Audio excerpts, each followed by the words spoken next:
Hello दोस्तों, welcome back once again on Vidya commerce classes.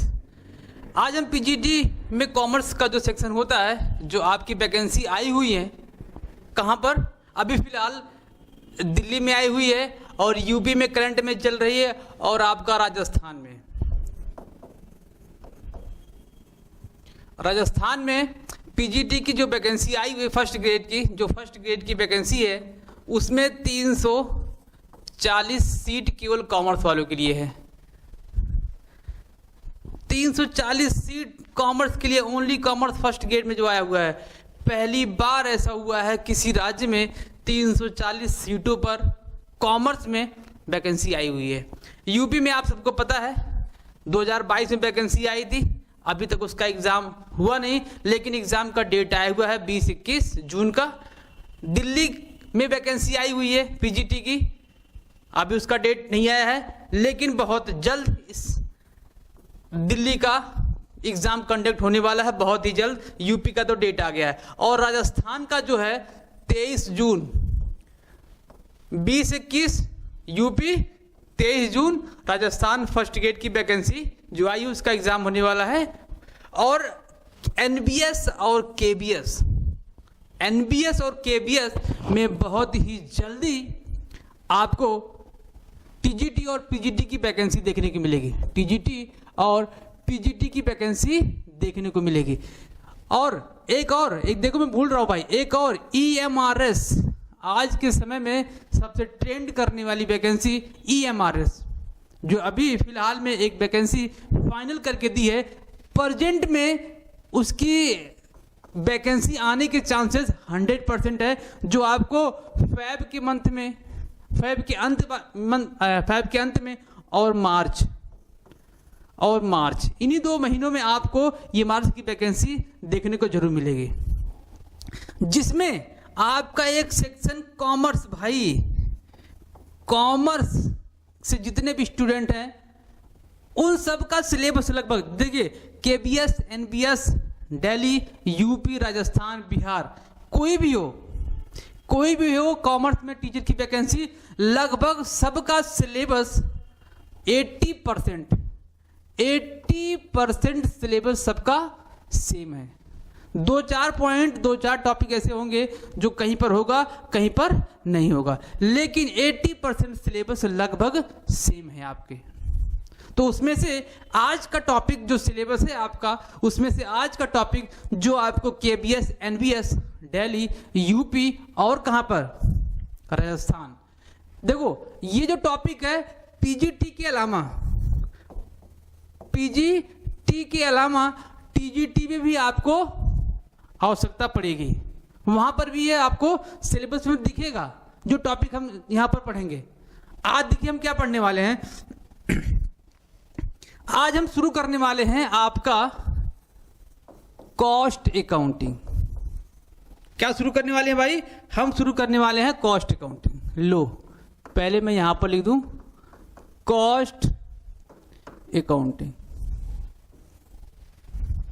Cost accounting में आपसे जो क्वेश्चन पूछेगा वो कहां से पूछ सकता है, आज हम इस पर चर्चा करेंगे। जो आपके सिलेबस में दिया गया, देखिए जो एनबीएस केबीएस दिल्ली वाले सिलेबस में दिया गया, मैं उसको लिख देता हूं। पहली बात तो दिया गया है, डेफिनेशंस दिए गए हैं, डेफिनेशंस एंड नेचर्स दिया गया है,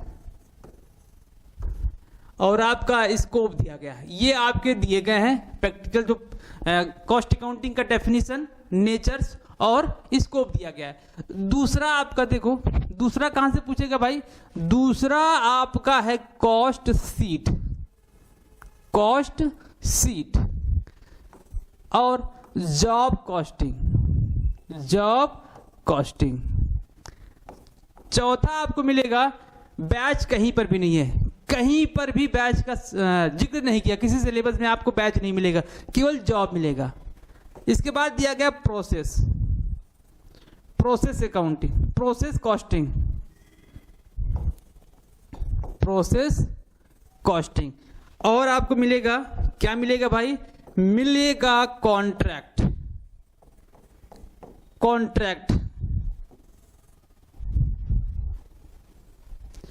एक और पोर्शन है मार्जिनल कॉस्ट करके, मार्जिनल कॉस्ट करके दिया गया है। मार्जिनल कॉस्ट भाई आपके कॉस्ट वाले पोर्शन में दिया गया है, लेकिन ये आपके कॉस्ट वाले बुक में नहीं मिलेगा। ये मिलेगा आपको मैनेजरियल अकाउंटिंग में मिलेगा, ये आपको मैनेजमेंट में मिलेगा, मैनेजमेंट में मिलेगा। इसी में एक और profit volume, profit volume cost दिया गया है। ये भी आपको यहां पर नहीं मिलेगा, कॉस्ट अकाउंटिंग मिलेगा आपको, मैनेजरियल अकाउंटिंग मिलेगा। सब पर 1 by 1 सब पर चर्चा होगा, और एक एक टॉपिक का कहां से क्वेश्चन पूछेगा वहां से भी हम क्वेश्चन निकाल कर उस पर चर्चा करेंगे। ठीक है, आज हम ये देख रहे हैं कि कॉस्ट अकाउंटिंग में कहां से आपको क्वेश्चन पूछेगा, जो सिलेबस में दिया गया है वो क्या है, सब यही है। पहले डेफिनेशन दिया गया है, कॉस्ट अकाउंटिंग की डेफिनेशन दी गई है। इसके बाद कॉस्ट अकाउंटिंग का नेचर क्या होता है ये दिया गया है। इसके बाद स्कोप दिया गया है।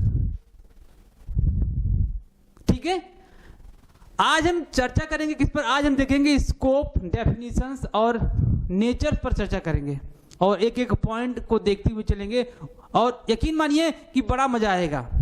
देखिए क्या होगा कि मैं आपको वो पढ़ाऊंगा जो आपको पेपर में मिलेगा।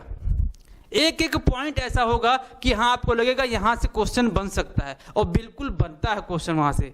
कई बार क्वेश्चन वहां से बना हुआ है। ये महाराष्ट्र के पेपर में, आपको यूपी पीजीटी के पेपर में जो ये नेचर है और स्कोप, यहां से डायरेक्टली क्वेश्चन पूछता है कि निम्न में से बताइए कौन इसके प्रकृति से संबंधित है, कौन नहीं है। ठीक है, तो चलिए स्टार्ट करते हैं। क्या, कॉस्ट अकाउंटिंग। कॉस्ट अकाउंटिंग में भाई हम क्या पढ़ेंगे, देखो सबसे पहले हम उसके बेसिक पर चर्चा कर लेते हैं। कॉस्ट अकाउंटिंग में सबसे पहले हम पढ़ेंगे कॉस्ट क्या होता है, लागत क्या होता है भाई, लागत क्या होता है। मुझे सबको पता होगा कि लागत क्या है, लेकिन फिर भी मैं आपको बताते हुए चल रहा हूं लागत क्या होता है।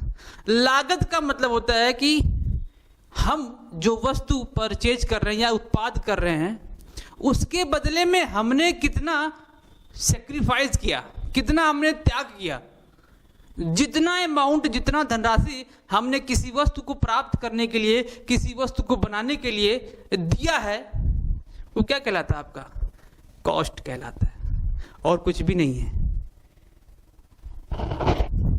ठीक है, कॉस्ट का मतलब समझ में आया क्या होता है। कॉस्ट का मतलब किसी भी वस्तु को प्राप्त करने के लिए, उत्पादित करने के लिए जितना हमने, वस्तु नहीं, इवन आप सेवाओं को भी कह सकते हो, क्या, सेवाओं को भी कह सकते हो। वस्तु या उत्पाद या सेवाओं को प्राप्त करने के लिए हमने जितनी भी अमाउंट को पेमेंट किया है, खर्चा किया है, वो क्या कहलाएगा, त्याग किया है, वो आपका कॉस्ट कहलाएगा, लागत कहलाएगा। उम्मीद है कि आपको लागत समझ में आ गया होगा। लागत क्या होता है। दूसरा पॉइंट इसी पे देख लेते हैं भाई। दूसरा पॉइंट क्या कह रहा है, दूसरा पॉइंट देखिएगा, कह रहा है कि लागत तो हो गया, लागत के बाद आपको मिलेगा कॉस्टिंग। कॉस्टिंग ब्लैक से शायद दिख नहीं रहा होगा, चलो हम रेड ले लेते हैं। कॉस्टिंग का मतलब इसे क्या बोलते हैं, लागत अंकन बोला जाता है, लागत अंकन बोला जाता है। ये क्या है भाई, लागत अंकन क्या होता है, इसको अंग्रेजी में क्या बोलते हैं, कॉस्टिंग बोलते हैं। यहां से आपके क्वेश्चन बनने वाले हैं डायरेक्ट। अगर यूपी के टीजीटी के एग्जाम में यहां से क्वेश्चन बना था, लागत क्या है, उसमें सेक्रीफाइस शब्द जुड़ा था, और लोग उसी में कंफ्यूज हुए थे, कुछ का सही हुआ था, कुछ का सही नहीं हुआ था। लागत मतलब क्या होता है, जो सेक्रीफाइस आपने किया है। अब देखो कॉस्टिंग क्या होता है भाई, कॉस्टिंग क्या होता है। कॉस्टिंग का मतलब होता है कि जो हमारा लागत है, कॉस्ट है, उस कॉस्ट को निकालने की जो तकनीकी होती है, जो मेथड्स होते हैं, हम कौन कौन से तकनीक का प्रयोग करते हैं उस लागत को कैलकुलेट करने के लिए, निकालने के लिए, उसे क्या बोलते हैं, कॉस्टिंग बोलते हैं भाई। क्या, देखो जितने भी हमारे क्या होंगे, तकनीकी होंगे, तकनीकी क्या होगा, तकनीक, या यूं कह सकते हैं कि भैया क्या हो, जितनी भी आपकी विधि हो, जिस विधि से, जिस मेथड से आप लागत को निकालते हैं वही क्या कहलाता है, लागत अंकन कहलाता है। क्या कहलाता है, लागत अंकन कहलाता है। ठीक है, आगे देखें, एक शब्द और आ गया, हमने कॉस्ट सीख लिया, हमने क्या सीख लिया, कॉस्टिंग सीख लिया। अब एक और सीखने का प्रयास करते हैं हम, तीसरा पॉइंट बड़ा ही इंपॉर्टेंट है। ये इंपॉर्टेंट इन द सेंस कह सकते हैं कि ये यूपी के टीजीटी पीजीटी का सबसे फेवरेट क्वेश्चन होता है। यहां से एक क्वेश्चन हर बार आता है, बहुत ही सिंपल होता है। बताइए निम्न में से कौन लागत का तत्व है, कौन लागत का तत्व, बहुत ही इजी क्वेश्चन होता है।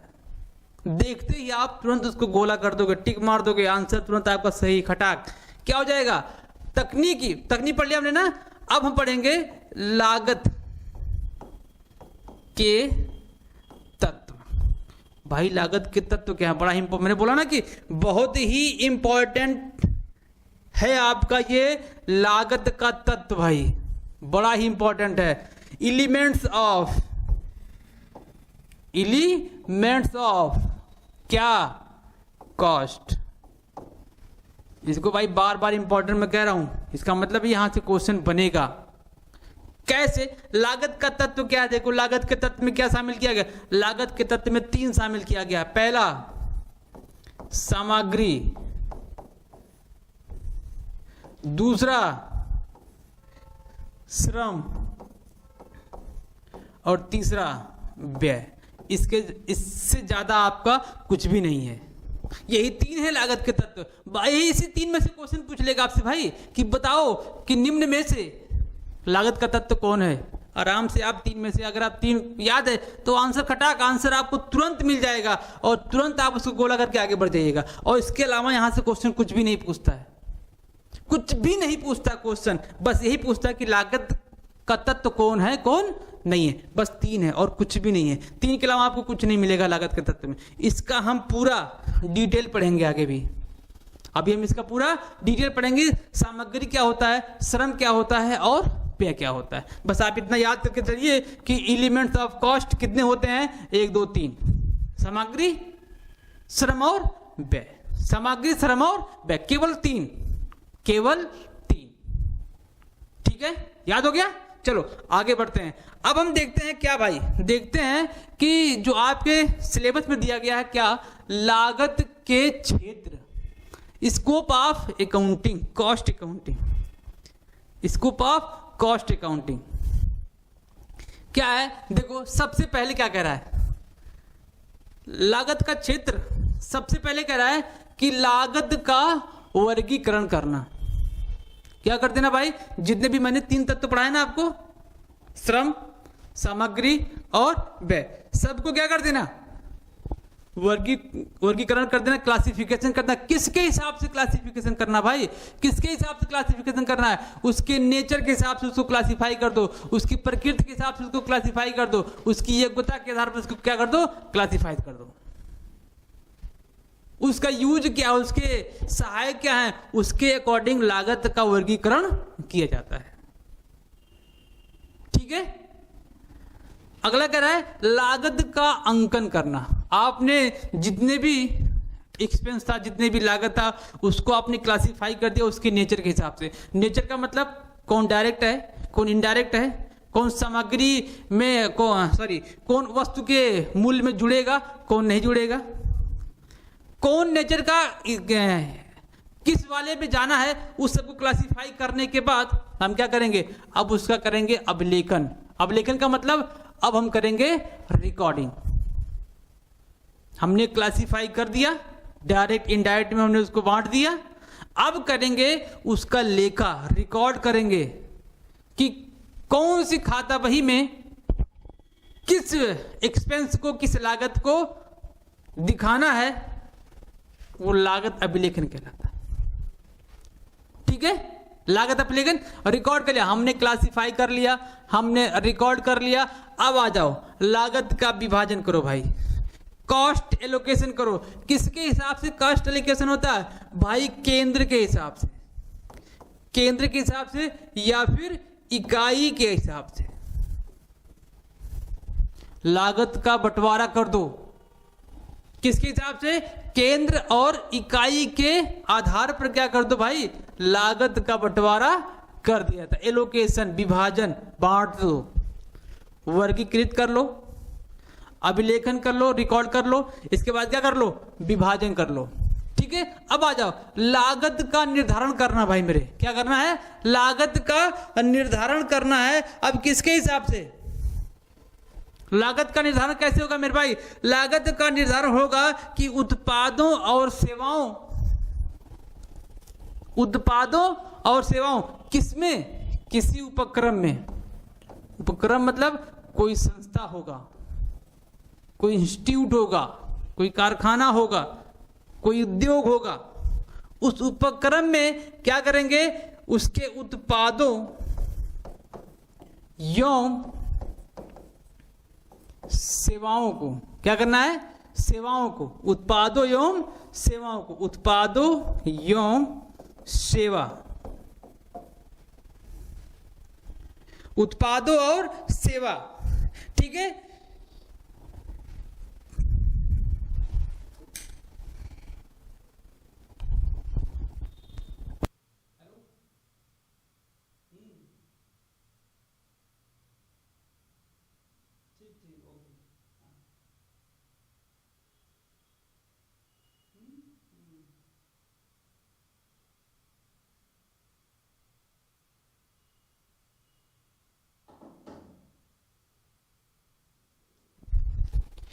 कहाँ था भाई? हम लोग पढ़ते थे लागत का निर्धारण। लागत का निर्धारण किसी उपक्रम के सेवाओं और लागतों, उत्पादों के लागतों की गणना करना क्या कहलाता है? लागत निर्धारण कहता है। क्या कहलाता है? लागत। किसी उपक्रम के उत्पादों की लागत कितनी आने वाली है, किसी संस्था में जो सेवा प्रदान करता है उस सेवाओं की लागत क्या आने वाली है, कैलकुलेट करना क्या कहलाता है? लागत निर्धारण कहलाता है, डिटर्मिनेशन कहलाता है। नेक्स्ट आ जाओ, लागत की तुलना करना, कंपैरिजन ऑफ कॉस्ट। क्या करेंगे भाई? जो आपका प्रीवियस लागत था और करंट लागत, मतलब कि कह सकते हैं एक्चुअल और स्टैंडर्ड लागत भी कह सकते हैं, या फिर आपका कोई उपक्रम होगा और सेम नेचर का कोई दूसरा उपक्रम होगा, उन दोनों की तुलना करना। तुलना इसलिए किया जाता है कि लाभदायकता को, प्रॉफिटेबिलिटी को कैसे बढ़ाया जाए।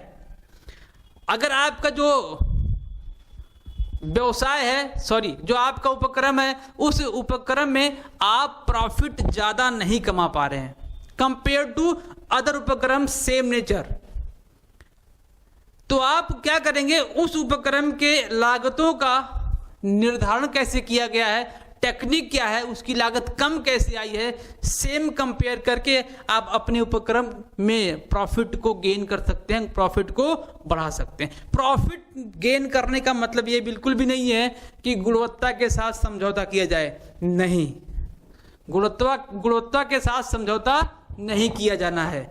हमको क्या करना है? नई नई टेक्निक का यूज करके हमको अपने कॉस्ट को रिड्यूस करना है। क्या करना है? रिडक्शन करना है, और अपने क्वालिटी को भी मेंटेन करना है। ठीक है, तो लागत की तुलना क्यों की जाती है? इसलिए की जाती है कि हमारा जो एक्चुअल लागत कितना है और स्टैंडर्ड लागत कितना, दोनों में कंपेयर करके हम डिसीजन मेकिंग आराम से कर सकते हैं, इसलिए लागत का कंपेयर किया जाता है। लागत पर नियंत्रण, लागत पर नियंत्रण के लिए कई सारे टेक्निक बनाए गए हैं। क्या क्या बनाया गया है? स्टॉक नियंत्रण बनाया गया है, सामग्री नियंत्रण बनाया गया है, और स्कीम नियंत्रण। कई सारे आपके नियंत्रण टेक्निक होते हैं जिसके हिसाब से क्या करते हैं? लागत का नियंत्रण किया जाता है। ठीक है, अगला देखते हैं, लागत प्रतिवेदन, कॉस्ट रिपोर्ट। क्या करता है? कॉस्ट रिपोर्ट का मतलब क्या होता है भाई? कॉस्ट रिपोर्ट का मतलब ये होता है कि हमने जो इतना किया हुआ है, अभिलेखन करके, विभाजन करके, निर्धारण करके, तुलना करके और उस पर नियंत्रण करके, जितना भी हमने कॉस्ट के बारे में जानकारी इकट्ठा की है, उस जानकारी को क्या करना है, अपने प्रबंधन को प्रोवाइड करवाना है, जिससे वो डिसीजन आराम से ले सके, जिससे वो नीतियों को आराम से बना सके और कंपनी के लाभदायकता को आराम से गेन किया जा सकते। मेन पर्पज इसका यही है, लागत प्रतिवेदन का मेन पर्पज यही है कि लागत को पता करो, अगर लागत ज़्यादा आ रही है उस लागत को कम करने की तकनीकी डेवलप करो और नई नई तकनीकी को कंपनी में क्या करिए, इंक्लूड करिए। प्रतिवेदन का मेन मोटिव ये होता है। आ जाओ, कंपनी की लागत में कमी लाना, लागत में कमी लाना, मैंने कहा ना लागत में कमी, भाई क्या कर रहा है, लागत में कमी लाना। इस पे मैं अभी ऊपर चर्चा कर चुका हूं, लागत में कमी लाना। मैंने कहा ना लागत में कमी जरूर लाना है भाई, लागत में कमी जरूर लाना है भाई, लेकिन लागत में कमी लाने के साथ साथ गुणवत्ता से कोई भी समझौता नहीं, गुणवत्ता से कोई समझौता नहीं। गुणवत्ता को, क्वालिटी को मेंटेन करना है, लागत को कम करना है। कैसे? नई तकनीकी का यूज करके। हमारे पास पुरानी मशीनरी है, पुरानी मशीनरी से क्या हो रहा है, प्रोडक्शन कम हो रहा है और वर्क ज़्यादा हो रहा है, लेबर ज़्यादा बढ़ रहा है और प्रोडक्शन कम हो रहा है। इकाई जो यूनिट है प्रोडक्शन का वो कम हो रहा है। जैसे आप देखो प्रोडक्शन कम होगा, इकाई कम निकलेगी, कॉस्ट क्या हो जाएगी, बढ़ जाएगी। कॉस्ट कम करने के लिए आधुनिकीकरण करिए, उसमें नई तकनीकी लेके आइए और मशीनीकरण कीजिए और नए नए मशीनों का आप इस्टेब्लिशमेंट कीजिए, जिससे क्या होगा, कॉस्ट अपने आप से आप कम हो जाएगी। लेकिन उसकी क्वालिटी क्या करिएगा, मेंटेन करके रखिएगा। ठीक है, आ जाओ, लागत अंकेक्षण, लास्ट टॉपिक है लागत अंकेक्षण। लागत अंकेक्षण मैंडेटरी नहीं होता, ध्यान रखिएगा। ये क्या होता है, मैंडेटरी नहीं होता है, ये डिपेंड करता है किसके, इच्छा पर। उद्योग का जो उद्योगपति होगा उसके इच्छा पर डिपेंड करता है। लेकिन कुछ कंडीशन ऐसे बन जाएंगे जहां पर लागत अंकेक्षण अनिवार्य हो जाएगा। वो क्या होगा, आगे हम पढ़ेंगे। जब हम कॉस्ट ऑडिट पढ़ेंगे तो वहां पर हम आगे पढ़ेंगे कि किस किस कंडीशन में कॉस्ट ऑडिट भी कराना मैंडेटरी होता है। ठीक है, चलो आगे देखते हैं। आगे हम देखो पढ़ने वाले हैं लागत लेखांकन का उद्देश्य एवं कार्य। मोस्ट इंपॉर्टेंट, क्या भाई, मोस्ट इंपॉर्टेंट क्या है, पहले देखते हैं। हमने भी जस्ट पढ़ा लागत नियंत्रण करना, टेक्निक भी हमने देखना। लागत इसका देखो अंग्रेजी यहां से वहां चला गया है। ठीक है, लागत नियंत्रण कंट्रोल होता है और लागत निर्धारण क्या होता है, एसर्टेनमेंट होता है। लागत निर्धारण का मतलब क्या होता है, लागत नियंत्रण हम लोगों ने देखा, कंट्रोल कैसे करना है। लागत निर्धारण करना ये क्या होता है, किसी भी उत्पाद के वैल्यू को, किसी भी उत्पाद के प्राइस को कैसे डिसाइड करना है, लागत निर्धारण आपको आसानी से सिखा देगा। लागत लेखांकन ये आपको आसानी से सिखा देगा कि लागत का निर्धारण कैसे करना है। कैसे करना है, आपको क्या करना है भाई, जितने भी हमारे कॉस्ट आ रहे हैं उसको पहले निकालिए। अब जो मैंने बताया ना, एक्चुअल कॉस्ट कितना है, आपने स्टैंडर्ड कितना डिसाइड किया था वो कितना है, दोनों को कंपेयर करिए। इसके बाद जहां पर आपका प्रॉफिट सेट होता है, आपको लगे कि हाँ यहां पर हो सकता है कुछ, तो क्या करिएगा, लागत का निर्धारण वहां पर हो सकता है। ठीक है, लागत का निर्धारण वहां पर हो सकता है। कैसे, एक्चुअल और स्टैंडर्ड को कंपेयर करेंगे तब लागत का निर्धारण होता है। इसके बाद कॉस्ट नियंत्रण हमने देखा, कॉस्ट कंट्रोल हमने देखा कि कॉस्ट कंट्रोल कैसे होता है। अब आगे देखते हैं लाभकारिता का निर्धारण करना। क्या है भाई, लाभकारिता का निर्धारण करना। कैसे, हमको कितना लाभ एक बना के चलना है, प्रेजेंट में हम कितना किसी वस्तु पर ले रहे हैं लाभ, और फ्यूचर में कितना प्लान है लेने का लाभ कितना हम रिटेन कर सकते हैं, और जो नई वस्तु हम डेवलप करने वाले हैं, नई उत्पाद हम मार्केट में लेके आने वाले हैं, कोई भविष्य में लेके आने वाले हैं, उस पर हम कितना प्रॉफिट ले सकते हैं। ये क्या होता है, लाभकारिता निर्धारण करना कहलाता है। इसका एक प्रमुख उद्देश्य ये भी है। पहला उद्देश्य लागत का निर्धारण करना, पहला, दूसरा लागत नियंत्रण करना, तीसरा आपका क्या आ जाएगा, लाभकारिता निर्धारण करना। चौथा आ जाओ, चौथा क्या करें कि विक्रय मूल्य का निर्धारण, determination of the selling price, most important. अब यहां पर क्या करना है, सेलिंग प्राइस को क्या करना है, डिटरमाइन करना है। पहला देखो यहां पर पहला है निविदा मूल्य। निविदा क्या होता है भाई, कॉन्ट्रैक्ट।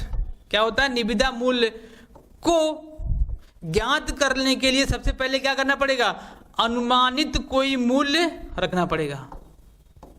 पहला पॉइंट ध्यान देना है। दूसरा पॉइंट इसमें ध्यान ये देना है कि विक्रय मूल्य का एक लिमिटेशन सेट कर देना है। एक लिमिटेशन मतलब कि एरिया जोन सेट कर देना है, लिमिट सेट कर देना है। लिमिट आपको सेट कर देना है कि इस मूल्य तक इतना लाभ लेकर हम विक्रय मूल्य का निर्धारण कर सकते हैं। तो विक्रय मूल्य के निर्धारण में हम दो पॉइंट देखेंगे। पहला पॉइंट देखेंगे कि निविदा मूल्य बनाने के लिए सबसे पहले हम देखेंगे अनुमानित मूल्य को। दूसरा देखेंगे कि विक्रय मूल्य कि एक लिमिट को सेट करेंगे कहां तक हम इसको बढ़ा सकते हैं, तो विक्रय मूल्य वहां पर डिसाइड होगा। अगला देखते हैं व्यवसाय की नीति निर्धारण हेतु आधार प्रदान करना। जो मैंने अभी आपको बताया था ना, रिपोर्ट देना, रिपोर्टिंग करना, इसी का पार्ट है भाई, इसी का पार्ट है। मैनेजमेंट क्या करता है, व्यवसाय की नीति को निर्धारण करता है और नई नई प्लानिंग करता है। किसके हिसाब से, रिपोर्ट के हिसाब से। जब हमको पता होगा कॉस्ट कितनी आ रही है, एक वस्तु पर कितना कॉस्ट आ रहा है, सब हमको अगर पता होगा तो हम ये डिसाइड कर सकते हैं कि न्यू पॉलिसी क्या होगी। और मैनेजमेंट में बहुत, देखो सबसे बड़ी बात है, मैनेजमेंट में रिपोर्ट का बड़ा ही सहायक रोल होता है, बहुत ही सहायक रोल होता है रिपोर्ट का। रिपोर्ट ऐसे नहीं तैयार किया जाता, रिपोर्ट का मतलब ये होता है कि पूरा निचोड़ आपको मिल गया हो और उसके हिसाब से आप क्या करेंगे, प्लानिंग करेंगे। ठीक है, आगे क्या करें, लागत में कमी करना। सेम चीज, लागत में कमी करना जरूर है, लेकिन उसके क्वालिटी के साथ कोई छेड़छाड़ नहीं करना है। क्वालिटी मेंटेन करके रखना है और लागत में हमको कमी करना है। लास्ट में आ जाओ, वैधानिक पूर्ति है भाई। लास्ट में क्या है, वैधानिक पूर्ति है। ये थोड़ा सा मिस्टेक हो गया है। वैधानिक रिक्वायरमेंट, जो हमारे वैधानिक दायित्व होते हैं, वैधानिक तत्व होते हैं, उनकी पूर्ति करता है। मैंने कहा था ना कि अभी एक टॉपिक हमने पढ़ा था, कॉस्ट ऑडिट। हमने अभी जस्ट देखा, कॉस्ट ऑडिट मैंडेटरी नहीं होता है, लेकिन कुछ कंडीशन ऐसे आते हैं जिसमें ये मैंडेटरी हो जाता है। एक लिमिट्स होता है, उस लिमिट को जैसे ही कोई उपक्रम क्रॉस करेगा, कॉस्ट ऑडिट वहां पर क्या हो जाता है, मैंडेटरी हो जाता है। तो उस कंडीशन में केंद्र सरकार ये सबूत मांगती है कि भैया आपके पास क्या क्या सबूत है, क्या क्या आप बना के, कौन कौन सा बुक्स आप अकाउंट बना के रखे हुए। तो इसकी पूर्ति भी क्या करता है, लागत लेखांकन करता है। ठीक है, तो लागत लेखांकन के उद्देश्य और ये कार्य थे। आगे देखते हैं क्या है, आगे इसकी विशेषताएं, लागत लेखांकन की विशेषताएं देख लेते हैं। आज का लास्ट टॉपिक, लागत लेखांकन की विशेषताएं क्या क्या हैं। जो हमने प्रकृति में पढ़ा, जो हमने उसके नेचर में पढ़ा, जो हमने उसके कार्य में पढ़ा, उद्देश्य में पढ़ा, सेम चीज यहाँ पर भी है। सेम चीज यहाँ पर भी देखिए, लागत लेखांकन, लेखांकन क्या है, यह लागत लेखांकन, लागत लेखांकन लेखांकन की एक विशिष्ट शाखा है। जो आपका वित्तीय अकाउंट होता है ना, वित्तीय अकाउंटिंग, उसका एक ये बहुत ही इंपॉर्टेंट पार्ट होता है। ये इतना सहायक होता है जिससे हम लागत को डिटरमाइन कर सकते हैं, लागत का हम डिटर्मिनेशन कर सकते हैं। कैसे, लागत हमको पता होगा, हम आराम से क्या करेंगे, लागत का लेखांकन कर सकते हैं। दूसरा क्या है, कला एवं विज्ञान है। ये लागत लेखांकन की विशेषताओं में क्या, सबसे पहला ये कला भी है और विज्ञान भी है। विज्ञान इसलिए है क्योंकि इसके भी कुछ सिद्धांत हैं, मानक हैं, जो अपने सिद्धांत के हिसाब से काम करता है। एक मानक मैं भी इसको बता देता हूं, क्या ये भी दोहरा लेखा प्रणाली पर कार्य करता है। दोहरा लेखा प्रणाली पर ये भी काम करता है भाई, इसका भी एक मानक होता है। और कला ये क्या है, जो इसके सिद्धांत होते हैं उस सिद्धांत को एक अच्छे तरीके से उसका लेखांकन करना, जैसे हमने कहा था कॉस्ट शीट को प्रॉपर एक शीट के वे में तैयार करना, कौन कहां दिखाया जाएगा, डायरेक्ट मटेरियल कहां दिखाए जाएंगे, वर्क कॉस्ट कहां दिखाया जाएगा, एंड सेलिंग एंड डिस्ट्रीब्यूशन कहां दिखाया जाएगा, तो वो किस कैटेगरी में, सैद्धांतिक को फॉलो करते हुए अकाउंटिंग करना कला कहलाता है। ठीक है, अगला क्या है, पैसे, पैसा नहीं है भैया, पैसे हैं, पैसे के रूप में मान्यता। अभी आप लोगों ने देखा होगा ना कि सीए होते हैं चार्टर्ड अकाउंटेंट, सेम एक सीए ये भी होते हैं, CWA होते हैं, CW cost work and accountant जो होते हैं सीए की तरह, ये भी CWA भी होते हैं। इनका भी अलग पेशा हो जाता है, प्रोफेशन हो जाता है। अगर ये CWA CMA कर लेते हैं, CMA कर लिया, पहले इसका नाम ICW था, जो CMA करवाता था वो पहले क्या था, संस्था का नाम था ICWA, लेकिन आज प्रेजेंट में उसका नाम ICAI हो गया है। दोनों ICAI दोनों सेम है, बस उसका फुल फॉर्म अलग है, आगे भी हम देखेंगे। तो CWA क्या कहलाते हैं, वो भी एक पेशे के रूप में कार्य करते हैं। क्या करते हैं, पेशे के, जैसे सीए काम करते हैं वैसे ये भी पेशे के रूप में कार्य कर सकते हैं। कुल लागत के विभिन्न तत्वों का निर्धारण करना, कुल लागत के विभिन्न तत्व हमने पढ़ा ना भाई, सामग्री, दूसरा श्रम, एंड तीसरा हमने क्या देखा, श्रम, हमने तीसरा क्या देखा, व्यय। ये 3 तत्व होते हैं। अब तीनों तत्व का क्या करना है, निर्धारण करना है। लाभ एवं लागत की गणना, भाई क्या करना है, गणना में सांख्यिकीय समंकों का प्रयोग। सांख्यिकीय समंक क्या है भाई, क्या लाभ निकालने में, लागत निकालने में, लागत की गणना करने में एक सांख्यिकीय समंकों का भी प्रयोग होता है।